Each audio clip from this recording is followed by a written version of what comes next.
I'd really say I've struggled my whole life with setbacks, failures, and just struggling in general. I'd say even growing up, I was always the smallest, littlest, skinniest kid in my class. Literally elementary school, middle school, all the way up to maybe my junior year of high school. I'd say the narrative, what was reinforced and told to me was, you're a stupid little punk. And that's kind of the self-talk and what I thought I was growing up. And even in college, and I started to grow and start to play football and kind of learn just in terms of rebounding, how to get a by in that environment and fend for myself. There's definitely a lot of times my lunch money was stolen and I had to learn to fend for myself and fight for myself, and that stopped.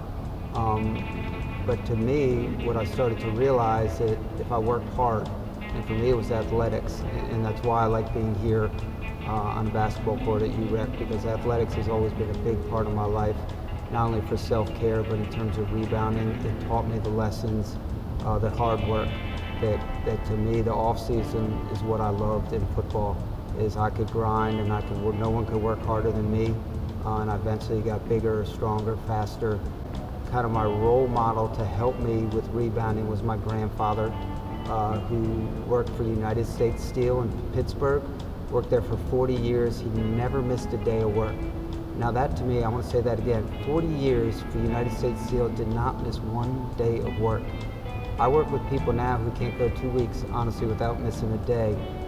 So that was just it. That was just the grind, and working hard can overcome anything. And I learned that in sports.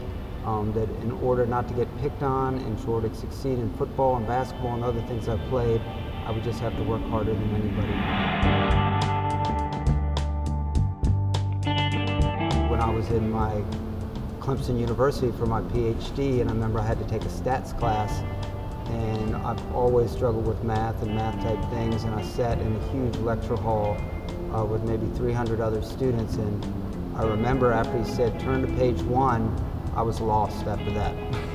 And that was the first day of class, and I thought, I just can't do this. I was like, that's it. They figured it out. They finally weeded me out. They don't let people, dumb, stupid little punks get a PhD, so this is where it ends. But again, I remember thinking to my grandfather, don't feel sorry for yourself, work hard. And I just found a way. I studied, I got tutors, I found different ways, and I got through it.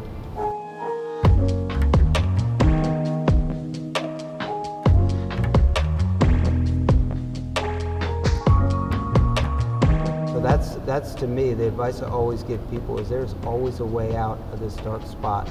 You just have to find it. The other thing for me too, is part of this Rebound program is about sharing. And when I look back on my life, and my parents will tell you this, whenever they ask me, hey, how you doing, what's going on, all the way up till I was 18, the answer was fine, fine, fine. Never shared anything, and that was the culture and the masculinity of those times. I now know you got to ask for help. And I wish now I knew the things I knew now, where I would have asked for help early on and not turned to negative things too. So that's helped me tremendously with my job, and the experiences I had in college. I can relate to people who are doing the negative things, or guys who aren't asking for help. I can relate to that, and I can kind of help flip the switch and teach them some practices. Again, it's what I feel like I was born to do, and I love doing it. Self-care is not only physical self-care, but it's mental, it's emotional, it's spiritual, it's financial.